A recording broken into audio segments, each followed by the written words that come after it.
A ver, imaginemos por un momento la escena de un transatlántico gigantesco que se hunde en medio del océano. Un Titanic moderno, digamos. Exacto, una especie de Titanic. El agua helada entra a raudales por las bodegas, cunde el pánico absoluto y, bueno, mientras la inmensa mayoría de los pasajeros busca desesperadamente un triste chaleco salvavidas, hay un pequeño y selecto grupo en la cubierta superior que ni está asustado ni está corriendo. Ya, claro, porque están ocupados en otra cosa. Totalmente. De hecho, están diseñando unos botes salvavidas de superlujo con propulsión hipertecnológica. Y su mayor debate en ese instante crítico no es cómo remar más rápido para alejarse del remolino, que va. Su debate es cómo asegurarse de que, una vez a salvo en una isla desierta, nadie les cobre impuestos por ocupar espacio en el bote. Suena un chiste malo, la verdad. Pues sí, suena a chiste, pero es exactamente la premisa mental de la élite en la historia en la que nos vamos a sumergir hoy. Un grupo de multimillonarios que prefieren colonizar un desierto radiactivo antes que pagar tributos en la Tierra. Menudo panorama. Ya ves. Bienvenidos a esta nueva exploración a fondo. Como siempre, estoy encantada de guiar este viaje y me acompaña nuestro experto de cabecera para diseccionar todo esto. ¿Qué tal? ¿Preparado? Muy preparado, sí. Y la imagen que has dado captura a la perfección la esencia del texto que tenemos entre manos hoy. El que es fascinante. Lo es. Hoy exploramos el capítulo 19 de la novela de ciencia ficción Insights a la zaga de un viaje presurado, escrita por J.P. Morles. La fuente, para quien nos escucha, es un extracto literario que nos introduce casi como mirones en una teleconferencia secreta. Una especie de concilio digital en la sombra, ¿no? Eso es. Protagonizado por una élite de multimillonarios e iconoclastas tecnológicos. Y, a ver, ¿el telón de fondo no podría ser más opresivo? Hablamos de una Tierra asediada simultáneamente por un virus microscópico que ha paralizado a la población y una emergencia climática que amenaza con el colapso total. Un escenario idílico, vamos. La misión de nuestro análisis de hoy es entender la arquitectura de esa huida. Vamos a desgranar cómo este grupo planea abandonar nuestro planeta para refugiarse en Marte. Que no es poca cosa. Para nada. Pero, ojo, porque el foco de nuestra charla no está en los planos de los cohetes o en la propulsión térmica. No, eso es lo de menos aquí. Exacto. Lo que vamos a diseccionar es cómo justifican este éxodo.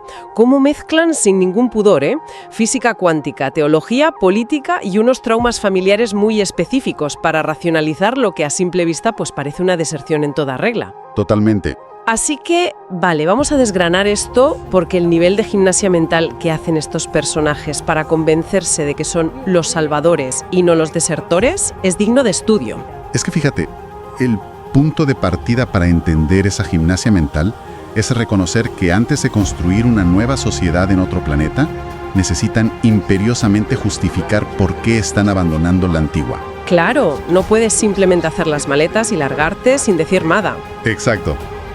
Y aquí es donde la narrativa da un salto vertiginoso. Pasan del pánico terrenal más primario, o sea, el simple miedo a morir infectados o ahogados, a construir una grandiosidad filosófica deslumbrante. El texto revela que el motivo real del viaje no es un noble salto evolutivo para la especie humana. ¿Qué va? Es un patrón de sincronía impulsado por el terror puro a perecer. Pero claro, a ver, no puedes salir en las noticias diciendo, oye, estoy aterrorizado, me largo y os dejo aquí apañándoslas solos. Evidentemente no. La opinión pública mundial ya empezaba a sospechar al ver tanto transbordador espacial resplandeciente en las plataformas de lanzamiento. Sabían que estos visionarios ocultaban algo, así que necesitaban una tapadera narrativa urgente.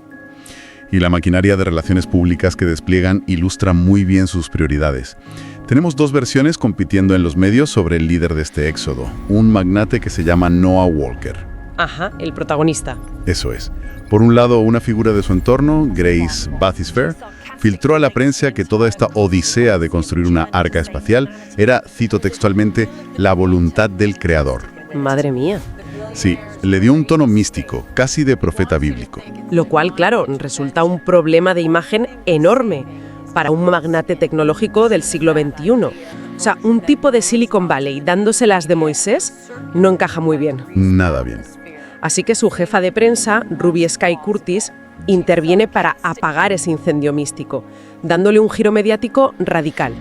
Ella vende el proyecto a la prensa no como una respuesta a catástrofes, ni como una misión divina, sino como una simple prueba ritual, competitiva. Una competición de egos, básicamente. Literal, una medición de egos entre multimillonarios. Literalmente declara a los medios.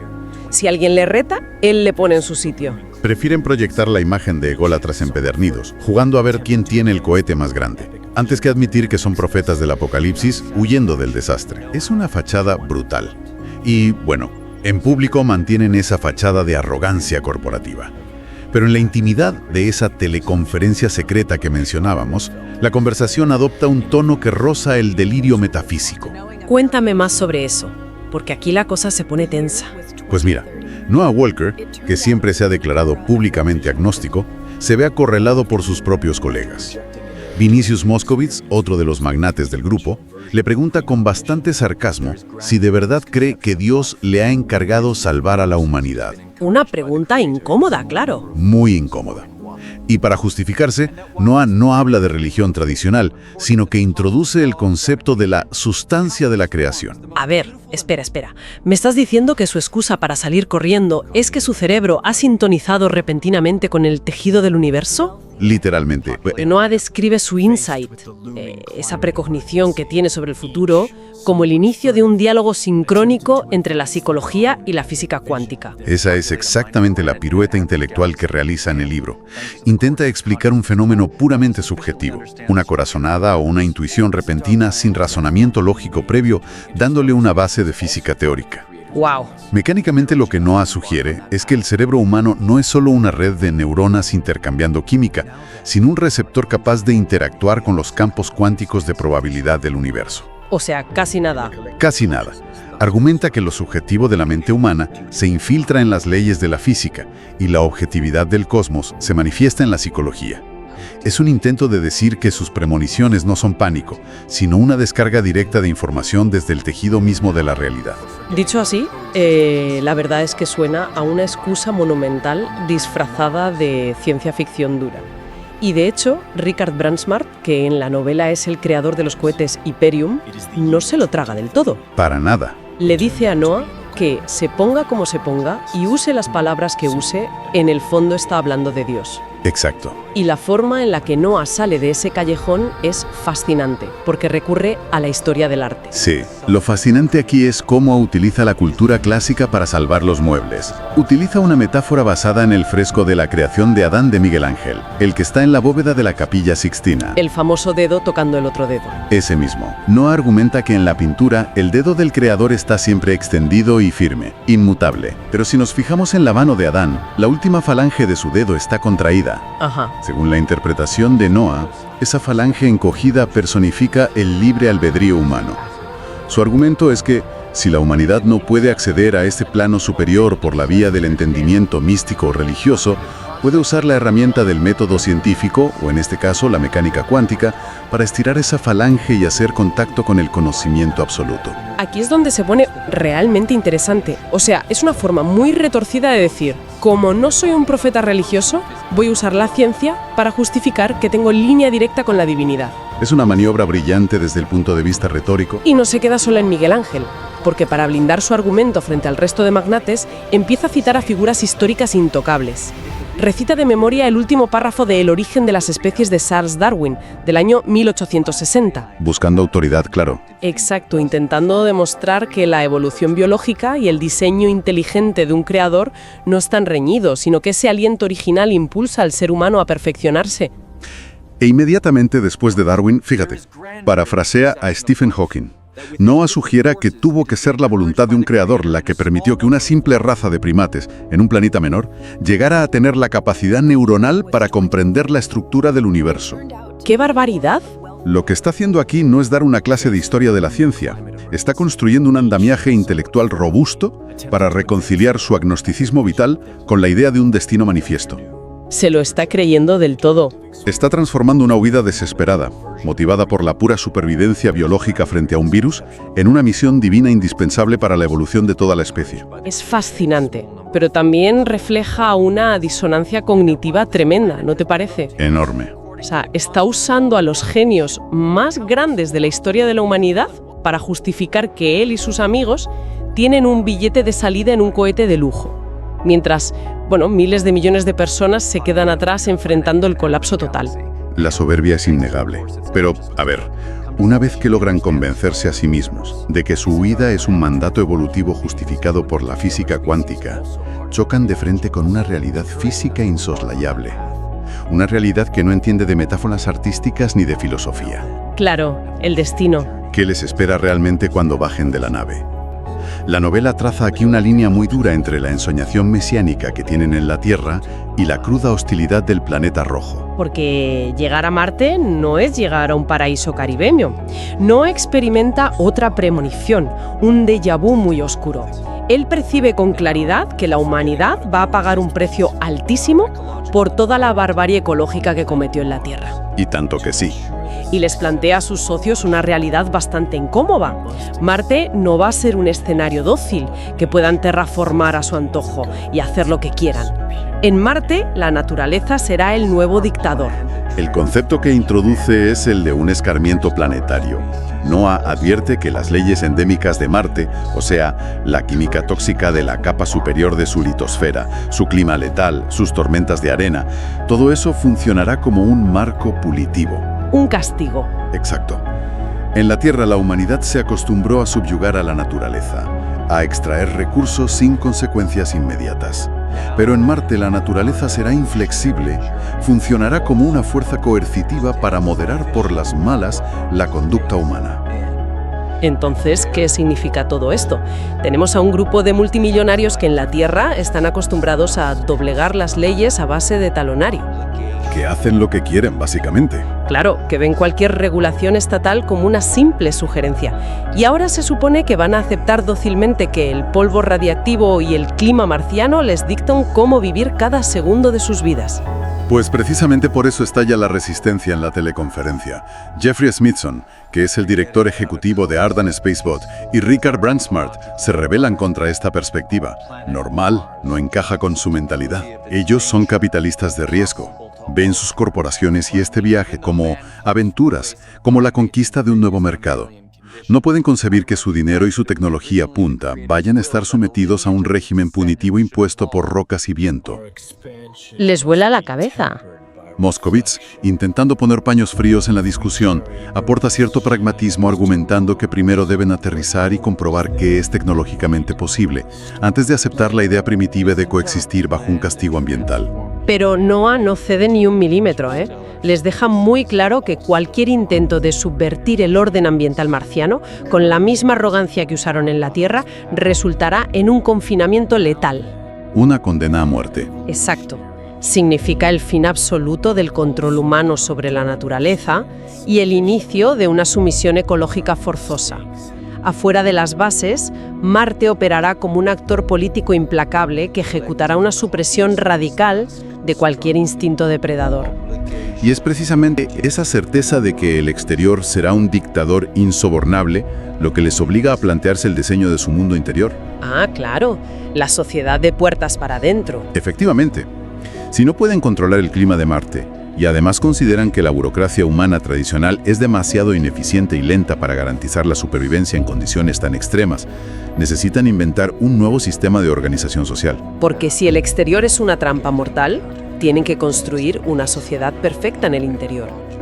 Y aquí es donde NOAA exige desde el minuto 1 eliminar cualquier injerencia del sector público. Fuera políticos. Tal cual. Bajo la óptica de estos magnates, y esto es lo que plantea el libro, los políticos tradicionales dicen una cosa y hacen otra, y someterse a debates parlamentarios en una colonia al borde de la extinción sería un suicidio logístico. Para sustituir al Estado tradicional, Moscovitch y otro personaje de la novela, Aaron Zimmerman, el fundador de Astros HM Rockets, propone la creación de un metacentro.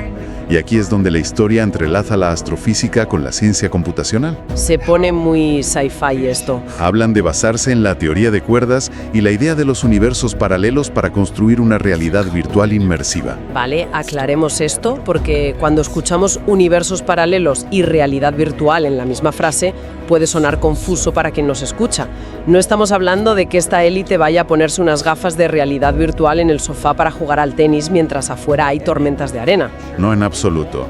La narrativa plantea el uso de las matemáticas multidimensionales de la teoría de cuerdas para codificar una arquitectura digital tan absurdamente compleja y completa que el sistema nervioso humano la procese como una realidad física tangible. ¡Una pasada! Es una Matrix marciana en toda regla, un cortafuegos sensorial. Mientras fuera de la colonia azota un torbellino astrofísico mortal, la psique de los habitantes vivirá inmersa en este metacentro, un universo paralelo digital que los aísla del trauma constante de sobrevivir en un entorno alienígena. O sea, imaginemos esto como el desarrollo de un videojuego masivo. Los creadores deciden encerrarse para siempre dentro del juego, porque el mundo real se desmorona. Pero, claro, eso genera un problema estructural inmenso. Si eliminas a los políticos y a los legisladores, ¿quién escribe el código penal en ese servidor? Buena pregunta. Y en lugar de gobernar ellos mismos o someter las leyes a votación, le entregan los códigos del servidor a un NPC. ¿A un personaje no jugador? Exacto. Sí, a un NPC súper inteligente para que dicte las normas. Y para justificar esta abdicación del poder humano, Noah vuelve a buscar validación en la historia de la filosofía. Realiza una búsqueda rápida en Google y cita a Jean-Jacques Rousseau, de un texto del año 1762. Siempre buscando apoyos ilustres. Rousseau postulaba que, para descubrir las leyes perfectas que convienen a las naciones, haría falta una inteligencia superior. Una entidad capaz de comprender todas las pasiones humanas, todas nuestras miserias y deseos, pero sin sentir ninguna de ellas. Ajá. Alguien sin ninguna afinidad biológica con nuestra naturaleza, pero que la conociera a fondo para legislar de manera imparcial. Qué conveniencia encontrar justo esa cita, la verdad. Noah deduce que esa inteligencia superior de la que hablaba Rousseau hace 3 siglos es, en su presente, la inteligencia artificial. Efectivamente. Específicamente, proponen instalar una IA llamada IAN, o Inteligencia Artificial Neural, desarrollada en conjunto con una entidad de la novela llamada The Unit of Accountability. Si conectamos esto con el panorama general, la ironía sociológica es brutal. Destruyen 300 años de institucionalidad democrática para entregarle el trono a una artesanía digital oculta, creyendo que el sesgo algorítmico será más puro que el debate humano. Es una locura. Y el mecanismo a través del cual gobernará IAN es fascinante y aterrador a partes iguales. La IA operará desde una cámara oscura, utilizando superposiciones cuánticas, o qubits, para redactar y aplicar las leyes de esta nación corporativa. Explícanos un poco más de esto. Es vital entender cómo funciona mecánicamente. Un ordenador tradicional procesa información en bits, ceros y unos, siguiendo un diagrama de flujo lineal y predecible.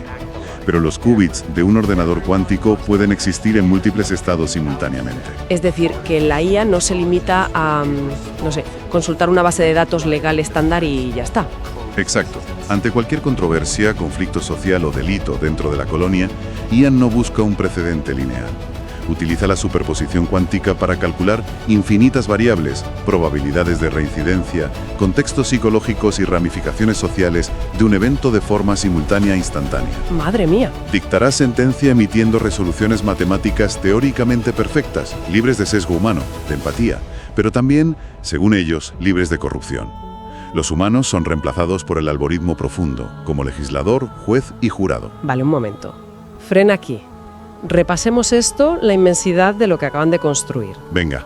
Han diseñado cohetes interplanetarios, han argumentado la voluntad divina, citando a Darwin y a la Capilla Sixtina, han aceptado someterse a la dictadura climática de un planeta muerto y han creado una Matrix marciana gobernada por computación cuántica. Todo eso, sí. ¿Y cuál es la primera gran tarea noble que le van a asignar a esta sociedad perfecta? ¿Erradicar la enfermedad? ¿Expandir el conocimiento del universo? Resulta que la fase superior de su civilización es otra cosa.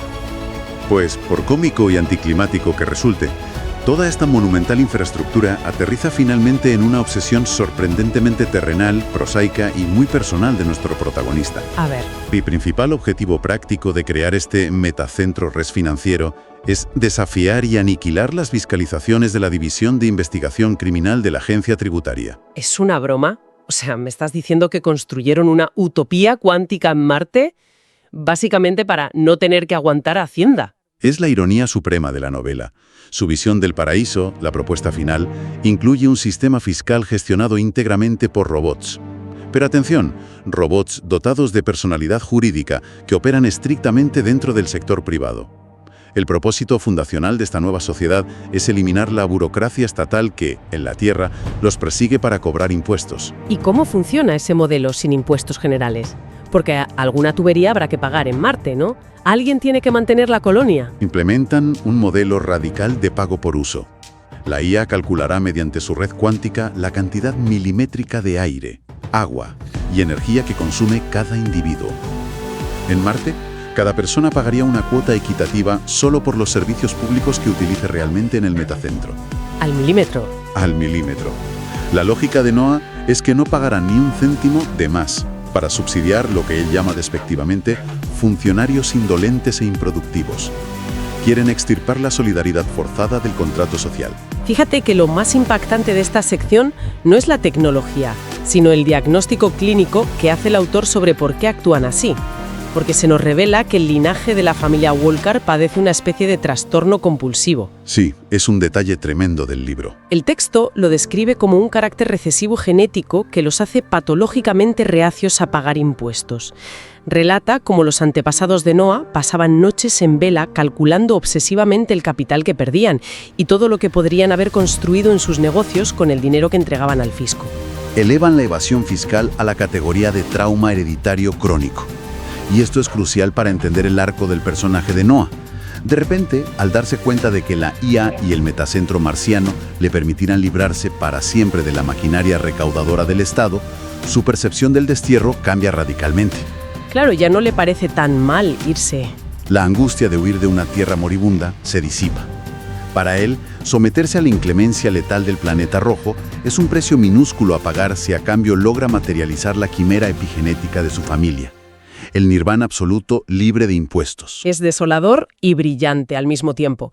Pero, a ver, incluso con este paraíso fiscal construido bajo el polvo marciano, el propio Noah Walker sufre un momento de lucidez muy crudo hacia el final del texto, porque se da cuenta de que la tecnología tiene un límite infranqueable frente a las leyes biológicas. Esto plantea una pregunta importante. A pesar de su grandiosidad, Noah reconoce al final que imponer una inteligencia artificial para gobernar el orden sociopolítico no será una varita mágica. Claro, el cuerpo humano es el que es. Efectivamente, el desarrollo evolutivo, esa dolorosa adaptación biológica que sus cuerpos van a necesitar para prosperar a largo plazo en una gravedad diferente y un entorno alienígena, no se puede acelerar escribiendo mejor código informático.